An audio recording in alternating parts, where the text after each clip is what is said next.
Welcome to our channel. Today we how to transfer biometric login settings while keeping privacy. Easy tutorial step by step clearly. To transfer biometric login settings, first, ensure your devices are compatible with biometric authentication. Begin by backing up your current device settings. Access the settings menu on your old device. Navigate to the security or biometric section. Make a note of all the biometric settings currently in use. Next, turn on your new device and go to its settings. Locate the security or biometric section on your new device. Ensure the biometric authentication feature is enabled. Once enabled, follow the prompts to set up fingerprint or facial recognition. Refer back to your old device to implement similar settings. If possible, transfer any biometrics using a cloud service that supports secure data transfer. Make sure all data is encrypted during this transfer.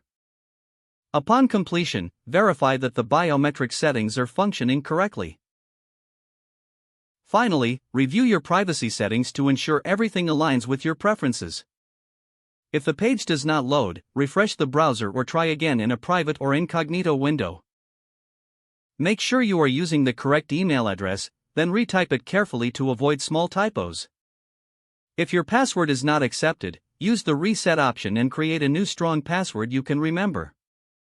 Check your spam folder for verification or security emails, then complete any requested confirmation steps. Enable two-factor authentication if available to improve account security and reduce unauthorized access risk. After signing in, review your profile details so your contact information and settings are accurate and current. If you see an error message, note it down and try again after restarting your device and internet connection. Log out when you finish, especially on shared devices, to keep your account and payment information secure.